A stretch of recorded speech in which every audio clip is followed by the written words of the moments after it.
Ya, assalamualaikum warahmatullahi wabarakatuh. Untuk mata kuliah kewirausahaan di semester 6 ini, eh, saya akan memulai tatap muka pertama dengan video ini, di mana saya akan menyampaikan antara lain tentang kontrak pembelajaran, kemudian pendahuluan tentang kewirausahaan. Sebelumnya untuk tim teaching di mata kuliah kewirausahaan di program studi peternakan ini, yaitu saya dengan Pak Raihan.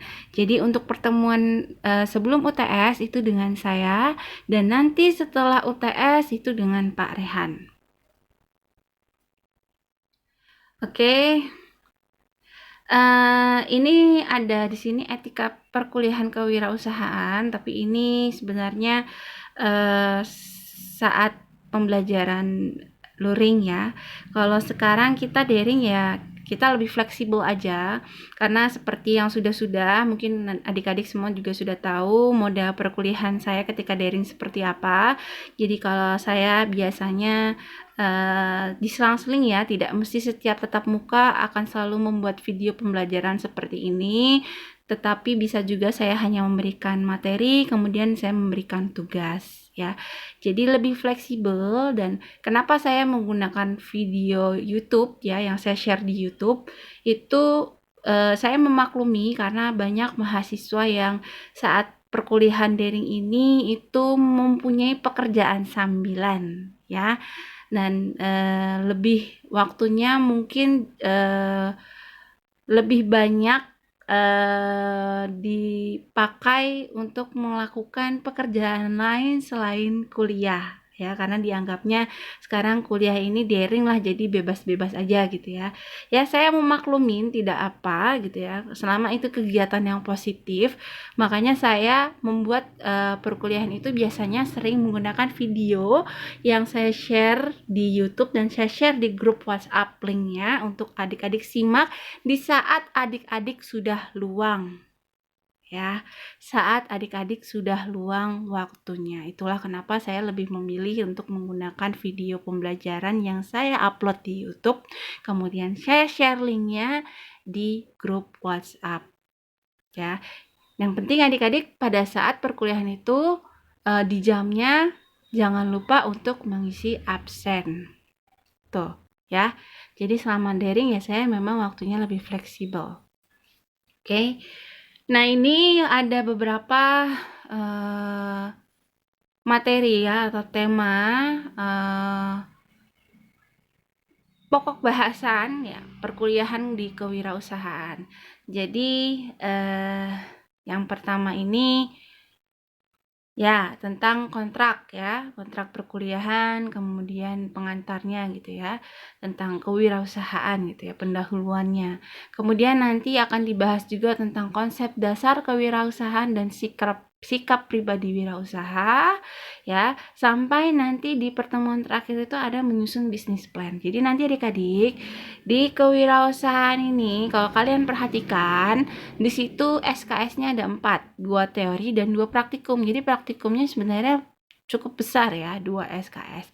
Oleh karena itu nanti praktikumnya adalah salah satunya hasil akhirnya, luarannya adalah adik-adik setiap mahasiswa ini membuat bisnis plan, proposal bisnis plan ya. Jadi adik-adik buat, silahkan untuk praktikum ya.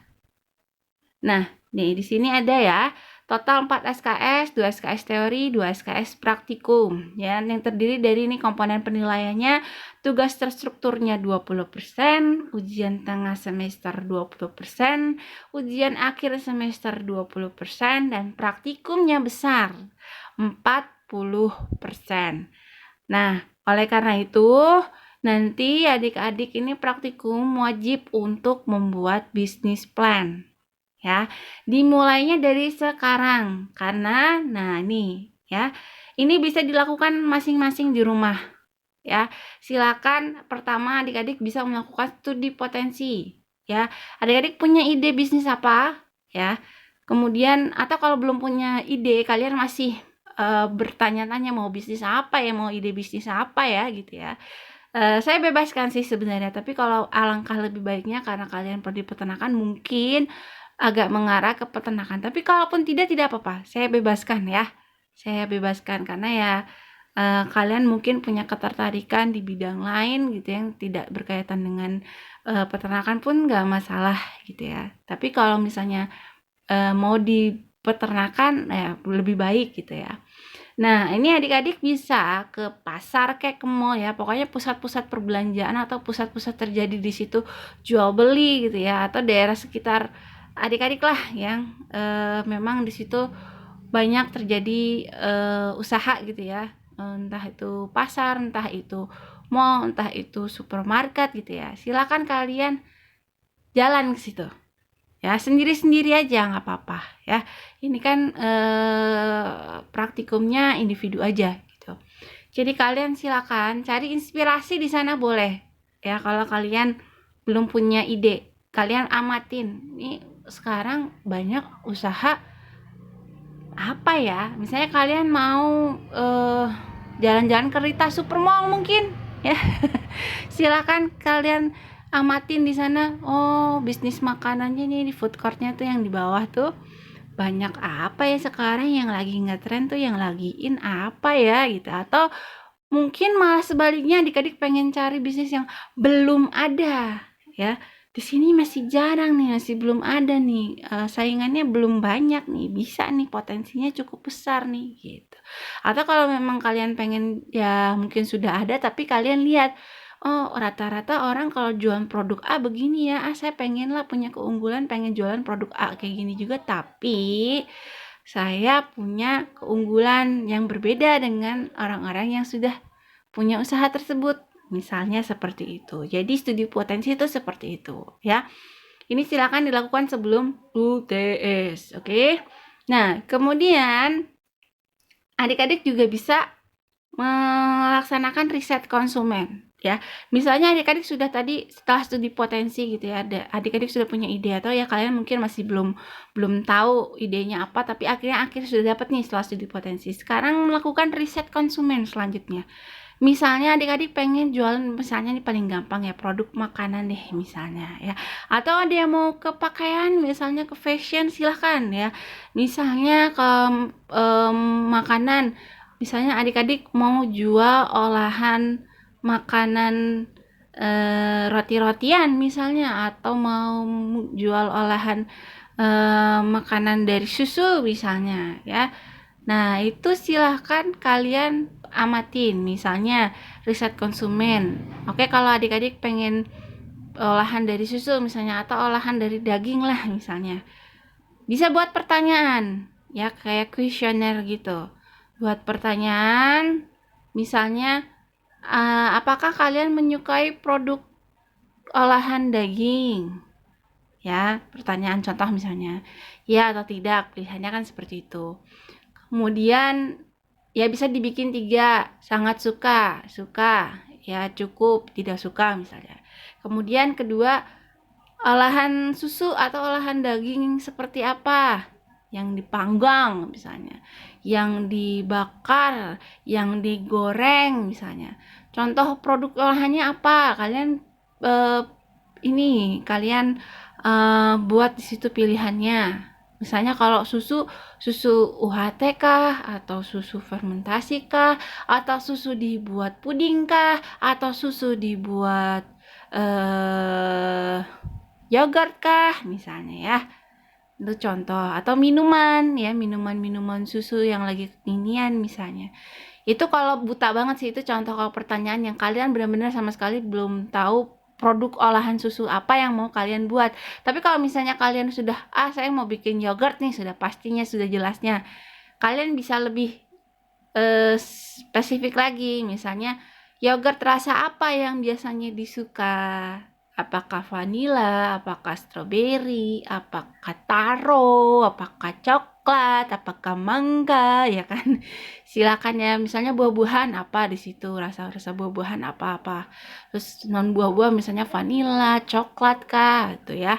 Silakan kalian buat ya. Itu riset konsumen. Nah, nanti tujuannya apa? Setelah kalian tahu misalnya tadi mau bikin usaha apa, kemudian kalian melakukan riset konsumen, jadi kalian tahu, oh banyak orang ternyata lebih suka tuh rasa vanila ya. Oh ternyata banyak orang tuh lebih suka diolah yogurt ya. Oh ternyata orang tuh banyak yang suka susu rasa stroberi, mangga yang buah-buahan misalnya ya. Bahkan sampai ukuran kemasan mungkin bisa adik-adik. Kalian membuat pertanyaan lebih suka membeli minuman ukuran sekali minum kayak misalnya cuma 250 ml kah, atau yang pack-packan yang besar yang 1 liter kah, ya kayak gitu silahkan. Jadi bebas kalian ya. Yang penting di situ tujuannya adalah supaya kalian semakin jelas kalian tuh mau bikin produk yang seperti apa yang peminatnya itu atau konsumennya tuh banyak ya. Nah, setelah itu kalian buatlah bisnis plan. Itu contohnya nanti urutannya sama seperti ketika bikin proposal kewirausahaan untuk PKM ya, program kreativitas mahasiswa. Itu silakan, nanti tujuannya adalah akhirnya kalian mempunyai proposal, dan siapa tahu nanti setelah ada uh, pembukaan untuk kegiatan proposal kreativitas program kreativitas mahasiswa di bidang kewirausahaan, kalian bisa memasukkan proposal tersebut, jadi sudah nggak pusing-pusing lagi. Nah nanti kan ini juga dengan Pak Raihan ya. Nah Pak Raihan kan di bagian kemahasiswaan sekarang juga, pasti beliau akan lebih banyak bisa mengarahkan adik-adik semua ya. Oke, kita masuk ya. Ini problem belajar kewirausahaan. Oke, mungkin banyak adik-adik di sini yang pengalamannya masih kurang. Artinya nggak semua punya pengalaman untuk berwirausaha. Bagi saya, buat mahasiswa nggak usah punya usaha yang besar, langsung besar gitu ya, ada tempat, nggak usah. Yang penting kalian pernah punya atau mempraktekkan menjual barang secara online saja. Sekarang kan zamannya gadget ya, semua dipermudah. Kita mau jualan aja nggak usah ada barangnya, nggak usah kita punya modal uang, juga bisa jadi dropshipper ya. Nah itu pun juga sudah orang yang mahasiswa yang sudah melakukan hal seperti itu, saya anggap mereka sudah memiliki pengalaman untuk berwirausaha bagi saya gitu ya, karena sudah punya pengalaman untuk menjual sesuatu gitu ya. Tapi yang tidak punya pun ya nggak masalah. Justru saat inilah, sekarang inilah, karena mungkin terpaksa ada tugas misalnya, kalian siapa tahu jadi terinspirasi untuk coba saya mau coba-coba jualan, silakan. Tapi kayaknya saya perhatikan sudah cukup banyak ya mahasiswa peternakan yang punya usaha gitu ya. Bahkan ada yang sudah sangat besar gitu sampai bisa punya mobil sendiri. Ya, jadi itu sudah bagus. Nah, ini siapa tahu yang belum bisa makin kedorong gitu ya. Kemudian latar belakang mahasiswa yang beragam. Nah, ini nggak semua mungkin pernah mengikuti seminar kewirausahaan, jadi nggak semua punya motivasi untuk bisa melakukan wirausaha ya. Tapi ada juga sih yang saya rasa nggak perlu pakai ikut seminar juga, mereka karena tuntutan ya akhirnya bisa punya usaha sendiri gitu ya. Ya ini beda-beda, setiap orang bisa beda-beda gitu ya. Ada yang merasa udahlah cukup-cukup aja saya mas, sama ini duit dari orang tua lah, ngapain saya capek-capek jualan, bisa jadi seperti itu, makanya belum ada motivasi untuk melakukan wirausaha. Ada juga yang ngerasa aduh duit jajan dari orang tua kurang nih misalnya ya, atau ada juga yang aja uang dari orang tua tapi memang dia senang aja gitu kalau bisa jualan gitu, kayak punya hobi untuk jualan yang meskipun tidak terlalu serius misalnya, itu bisa juga seperti itu ya. Jadi latar belakang setiap mahasiswa itu bisa beragam gitu ya. Kemudian kalau kita ngomongin problem belajar kewirausahaan di UNU ini, karena memang diajarkannya hanya di semester 6 ya kalau di program studi peternakan, dan hanya 1 semester dimana itu hanya 4 SKS, mungkin jadi terbatas. Tapi saya rasa sih tanpa harus belajar kewirausahaan juga seharusnya adik-adik masuk UNU pun sudah punya paling tidak sedikit banyak gitu ya, punya niatan atau motivasi untuk melakukan kewirausahaan, karena kita nih UNU ini tagline-nya adalah mencetak sarjana wirausahawan. Jadi paling tidak kalian masuk UNU ya sudah ada bayangan, oh saya sebenarnya kalau lulus nih karena masuk UNU tagline-nya seperti itu, harusnya saya jadi bos, harusnya saya ya punya usaha, bukan saya jadi pekerja.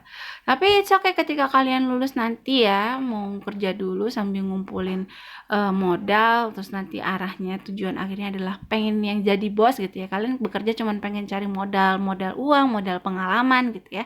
Kemudian setelah itu kalian jadi bos, it's okay gitu ya. Jadi ya terserah sih sebenarnya, nggak masalah juga kalau yang udahlah saya males bu ngapain wirausaha, mendingan saya kerja, it's okay lah, terserah. Yang penting di sini tujuannya mata kuliah kewirausahaan ini adalah membangkitkan atau memberi motivasi kepada adik-adik semua untuk bisa melakukan wirausaha. Ya, oke.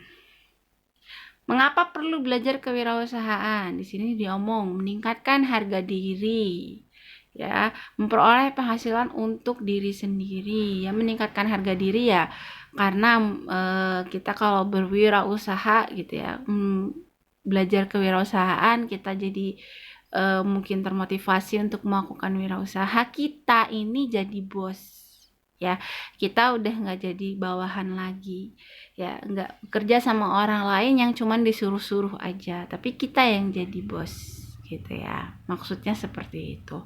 Kemudian memperoleh penghasilan untuk diri sendiri ya jelas ya, tujuannya kalau kita berwirausaha kan pengennya cari untung meskipun itu sedikit, jangan sampai kita jadi malah rugi kan gitu. Tapi itu adalah resiko ketika seandainya kita jadi pengusaha nanti ya, jadi wirausahawan kemudian mengalami kerugian, itu adalah resiko. Makanya salah satu sikap untuk menjadi seorang wirausahawan adalah berani mengambil resiko ya, artinya berani rugi juga, tapi jangan terus-terusan juga. Kalau sama usaha terus nggak pernah untung terus rugi terus ya buat apa ya.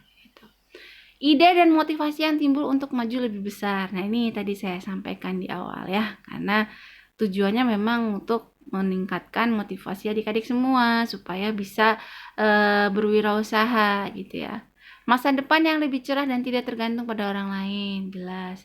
Menciptakan mindset di dalam diri lulusan perguruan tinggi untuk tidak hanya berorientasi pada mencari kerja, tetapi menciptakan lapangan kerja. Dan ini sesuai dengan visi misi UNU Prokerto, yaitu kuliah sambil berwirausaha. Disinilah tempatnya, kayak BSI ya. Nah, oleh karena itu, adik-adik perlu membangun kesadaran untuk berwirausaha. Ya, berwirausaha itu penting dan sejak masih mahasiswa pun bisa pengembangan diri. Kalau saya dulu ya zaman kuliah itu saya udah jualan coklat. Saya kuliah S1 masih awal-awal, masih piyik ya. Itu jualan coklat, saya bikin berdua sama teman saya beli alat cetak coklatnya gitu ya, saya beli alat-alatnya. Terus saya masaknya dulu waktu itu masih di rumah Mbah ya, tinggal di rumah Mbah, jadi masaknya di rumah Mbah sana. Terus saya jualin, ada yang saya jual ecer-ecer saya masukin plastik, ada yang saya jual 1.500, ada yang saya jual 2.000, saya taruh di dus, saya keliling-keliling kelas. Saya dulu kayak gitu juga. Tuh gitu saya dulu ya, pernah waktu S1 dulu, masih zaman kuliah, masih pik. S2 saya ningkat, saya jadi crafter, saya bikin souvenir. Lumayan itu saya masih S2 sampai setelah lulus S2 saya waktu itu masih lengang ya, masih belum kerja kalau nggak salah.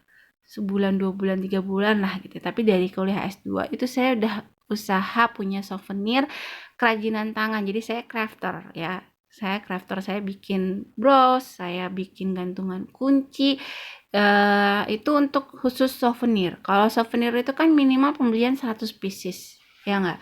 Pembelian 100 pieces kalau saya dulu ya, karena ini untuk souvenir. Harganya ya satu piecesnya bangsa yang cuma 1.500, 2.000, 2.500 kan lumayan ya. Kalau 100 kan berarti kan ya, kalau 1.500 150.000 gitu kan kasarannya lah ya, itu kalau 100 pieces. Tapi kan orang rata-rata 300 pieces. Modalnya kalau jadi crafter saya cuma modal kain, jarum, benang, gunting, dan lem. Itu kalau kata orang bisnis makan angin apa ya, makan angin apa tuh namanya istilahnya. Jadi modalnya nggak seberapa tapi untungnya lumayan banget gitu ya, hampir berkali-kali lipat. Cuman memang yang dibutuhkan adalah soft skill karena nggak semua orang bisa bikin kerajinan tangan seperti itu dari kain ya. Jadi memang soft skillnya di situ saya jual, tapi modalnya nggak seberapa sebenarnya ya, kayak jualan angin gitu loh jadi istilahnya. Itu lumayan ya. Saya dulu zaman kuliah masih S2, saya padahal juga nggak bayar kuliah ya karena dapat beasiswa lumayan kan. Jajan waktu itu juga masih dikasih orang tua sih. Tapi buat tambah-tambahan aja ya. Itu bulanan saya kasarannya ya, kotornya ya gitu. Kotornya zaman saya kuliah bisa lumayan lah dapat minimal 1.500.000 sampai 2 juta kayak gitu ya. Itu zaman kuliah, zaman saya dulu kan lumayan banget ya. Kalau sekarang nah ini semenjak saya kerja kayak udah semakin gak bisa membagi waktu kan. Ya udah akhirnya zong, udah selesai ya. Ini cuman pengalaman aja, saya berbagi pengalaman aja. Ini siapa tahu adik-adik yang masih kuliah kayak gini jadi pengen punya usaha juga. Ya dari hal kecil kayak contoh kayak saya tadi itu kecil banget ya, contoh kecil. Ada yang bisa langsung besar silahkan gitu ya. Biasanya anak-anak cowok yang lebih punya banyak tenaga, lebih punya banyak keberanian, warawirik sana sini, itu pasti lebih besar peluangnya punya wirausaha atau punya usaha yang lebih besar lagi gitu ya, yang lebih serius gitu. Nah ini, kalau kalian ini sih tahun berapa? 2018 ya. Nggak tahu kalau sekarang seperti apa. Kayaknya meningkat karena ada kasus COVID ini ya, banyak banget dulu kasus karyawan yang dipecat gitu ya. Sehingga tingkat pengangguran itu semakin besar ya. Mungkin ini datanya sudah berubah, saya belum update lagi. Tapi silakan kalau kalian mau cek-cek di Google sekarang angka pengangguran di Indonesia itu berapa. Kalau ini per Agustus 2018 aja sudah mencapai 7 juta orang atau sekitar 5,34%.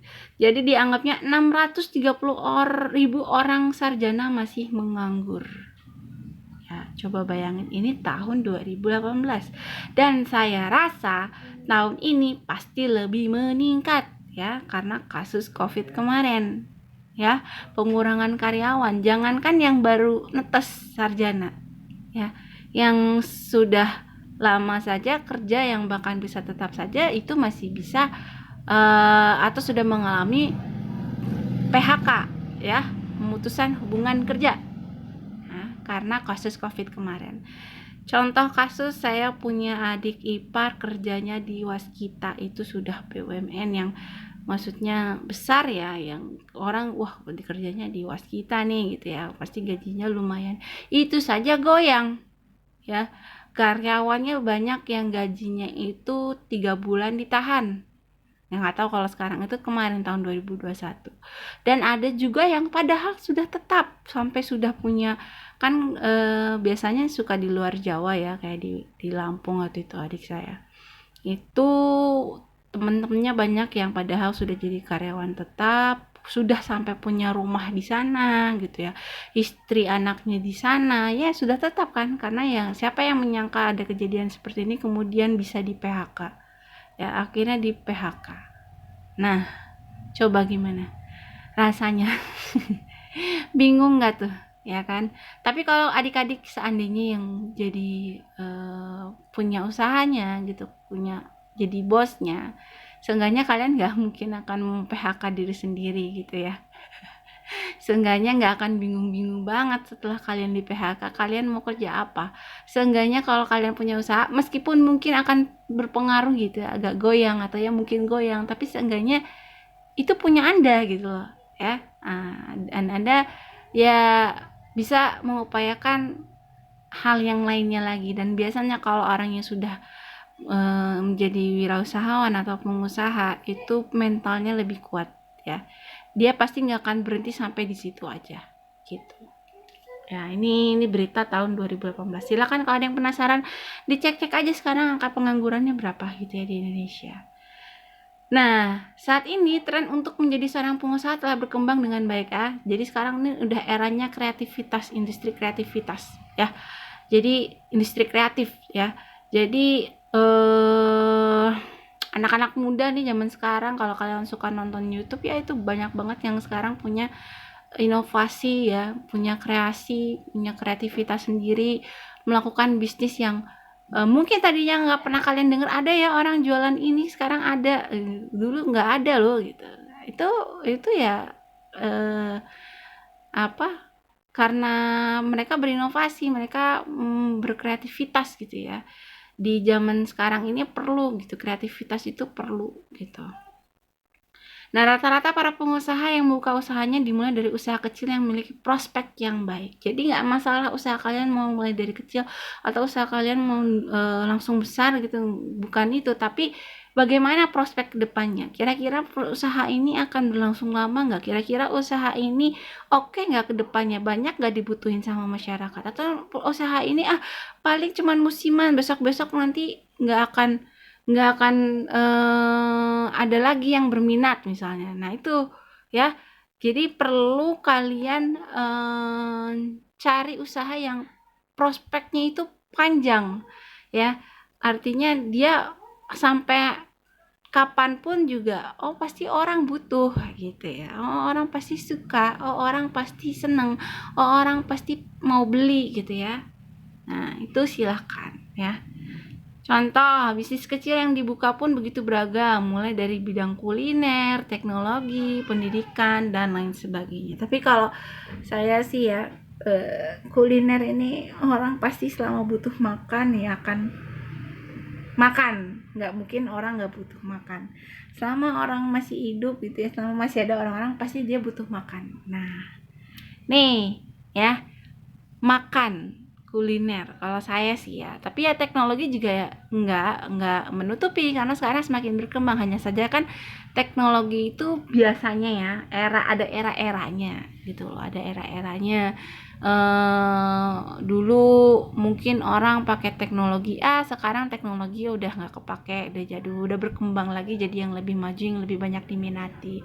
Contoh aja deh, misalnya media sosial zaman dulu, dari zaman Friendster misalnya ya, Friendster hilang, sekarang Facebook, tapi yang masih bertahan sih Twitter ya sampai sekarang. Nah, ini ada era-eranya gitu. Nggak tahu nanti ke depan apakah Instagram masih booming seperti sekarang, nggak tahu era ke depan apakah eh, TikTok masih booming seperti sekarang, ataukah nanti akan ada media sosial lain yang lebih banyak menarik perhatian orang sehingga orang-orang akan beralih gitu ya. Nah, itu kan seperti itu ya. Tapi ya memang pengusaha itu dituntut untuk selalu bisa eh, berkreativitas. Artinya mereka nggak stuck di situ aja gitu. Memang kita harus bisa berinovasi gitu ya, nggak produknya itu aja. Kuliner juga sebenarnya seperti itu sih.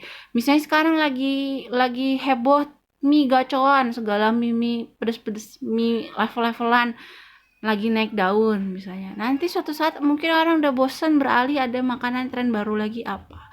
Sekarang ada croffle, dulu nggak ada croffle ya. Croissant terus dicetak, dipress pakai mesin waffle gitu ya. Ya kan dulu nggak ada ya, dulu waffle aja, croissant aja gitu kan.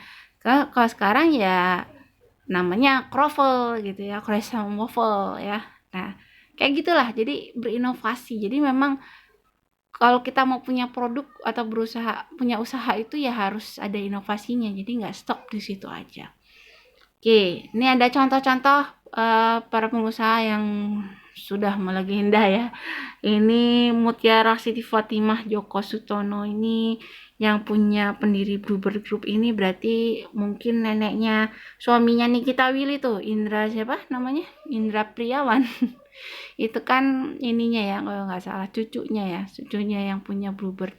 Ya pokoknya dia masih satu keluarga di situ lah. Bluebird Group ya. Nih. Nah, ini bisa kalian baca sendiri lah ya. Kemudian nih Nurhayati Subakat, ini yang punya Wardah ya. Jadi pada saat mengawali bisnis kosmetik islaminya, Nur Hayati sempat dipandang sebelah mata. Kosmetik Wardah yang menonjolkan kehalalannya dianggap menjual agama dalam berbisnis. Nur Hayati tidak mempedulikan hal itu karena keunggulan produknya memang itu. Dia mulai memasarkan kosmetiknya dari rumah ke rumah dan salon ke salon. Ketika usahanya mulai merintis, tempat usahanya kebakaran sampai habis ya. Ada aja tuh musibahnya ya. Tapi ya dia nggak putus asa, dia bangkit kembali. Akhirnya, setelah 29 tahun ya, waktu yang dibutuhkan Nur Hayati untuk menjadi Wardah sebagai brand kosmetik terkenal seperti saat ini. Butuh waktunya berapa? 29 tahun. Produknya juga sampai ke luar negeri ya, seperti Malaysia. Ya, sekarang artis terkenal banyak menjadi brand ambasadornya. Nggak cuma Marisa Haque, tapi juga ada Zaskia Sungkar, ya kan? Ada Zaskia Sungkar, terus ada siapa? Ada Dian Pelangi. Banyak ya sekarang ya. Jadi gayatnya artis-artis. Nah, itu juga salah satu tren saat ini ya. Tren saat ini banyak orang yang mau dia memperkenalkan produknya itu dia endorse ke artis-artis. Jadi tren berbisnis juga ini kalian harus bisa amatin. Sekarang banyak ya orang-orang tuh kalau mau memperkenalkan produknya dia gayat artis gitu ya. Dia melakukan endorse. Nah, endorse ini juga prinsipnya macam-macam. Ada yang artis itu endorse-nya itu dia misalnya dikirim barangnya nanti dibalikin tapi dia bayar. Nah, tarif tiap artis itu beda-beda biasanya terlihat dari berapa followersnya. Semakin banyak biasanya semakin mahal. Ada juga yang modelnya ya kayak selebgram yang masih cuma berapa ratus ribu atau berapa puluh ribu itu biasanya mereka tidak meminta bayaran tapi barangnya untuk dia.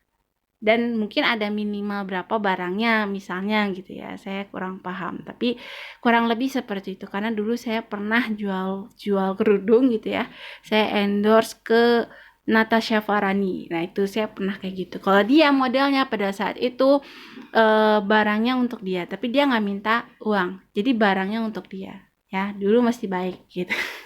Nggak tahu kalau sekarang. Nah, jadi macam-macam. Nah, ini ada juga siapa? Sidik Amin Mubarok nih ya. Sidik Amin Mubarok ini yang punya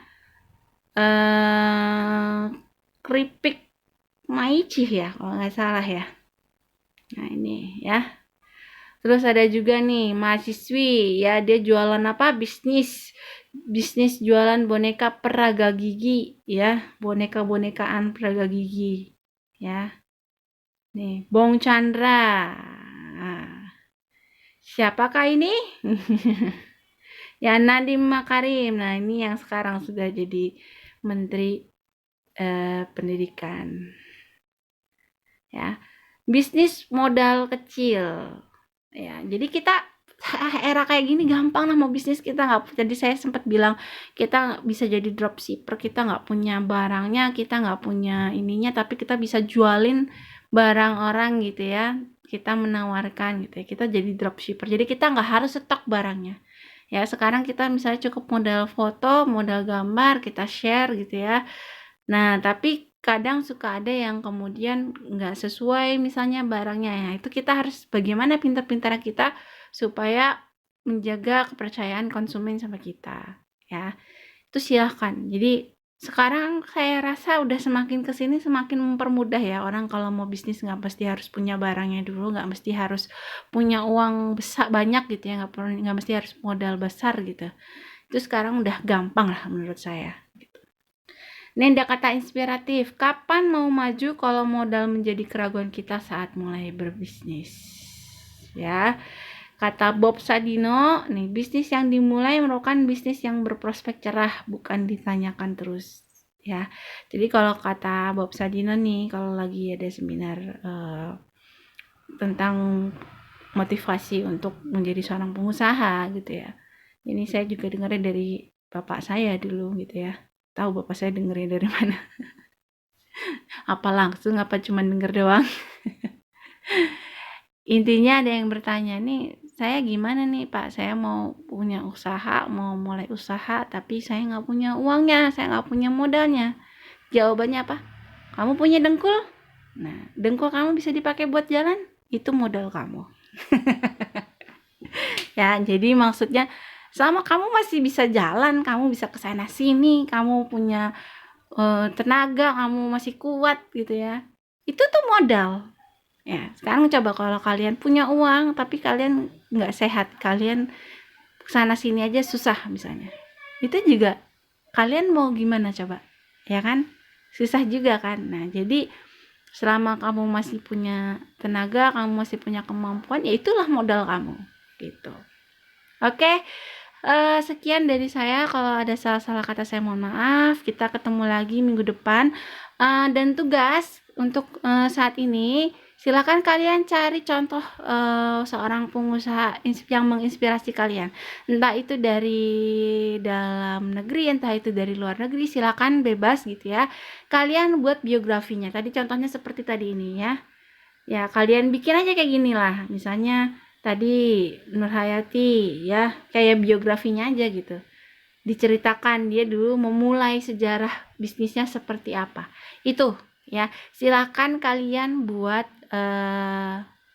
cerita seperti itu tentang pengusaha yang menginspirasi kalian. Boleh dari dalam negeri, boleh dari luar negeri. Diceritakan ya. Oke, ditulis menggunakan tulisan tangan saja atau ya oke lah, nggak masalah kalian mau bikin pakai, nggak deh, saya rasa tulisan tangan aja. Tulisan tangan aja is oke. Terus kalian tempel fotonya ya, karena saya udah mulai bebeh karena saya ngasih tugas itu seringan kalau pakai Word itu banyak yang kopas, jadi sama semua. Saya ngasih nilainya, saya juga bingung mau ngasih nilai berapa. Ini yang dicontekin siapa, yang nyontek siapa, saya nggak tahu kan. Jadi ya saya agak-agak nggak rela gitu kalau ngasih nilai karena tinggal kopas sih. Jadi sekarang saya minta tulisan tangan saja. Semua menggunakan tulisan tangan, tapi kalau lebih baik kalau kalian cetak ada gambar gitu ya, fotonya dia, contoh apa, fotonya si pengusaha yang jadi inspirasi kalian, kalian tempel di tengah atau ya pokoknya kalian tempel lah ada gambarnya di situ, kemudian kalian buat tulisan, ditulis tangan ya, menggunakan kertas folio saja ya, jangan pakai buku kertas lembaran gitu ya, dari buku dirobek, jangan. Jadi saya patokannya adalah pakai kertas folio bergaris ya. Oke, jangan lupa ditulis namanya siapa di kertasnya itu. Ya, nama, NIM, kelas. Oke. Itu tugas terstruktur dari saya. Nanti kalian scan atau kalian foto, bagusnya sih di-scan karena kan sekarang juga gampang scan pakai Cam Scanner juga bisa. Disimpan dalam bentuk PDF. File name-nya jangan lupa file name-nya kalian ya. Jadi biar nanti saya nggak bingung. Namanya kalian, tugas terstruktur nama kalian underscore tugas terstruktur 1 KWU. Kemudian nanti di upload ke link yang nanti akan saya share, oke? Oke, sekian dari saya. Kalau ada salah-salah kata mohon maaf. Wassalamualaikum warahmatullahi wabarakatuh.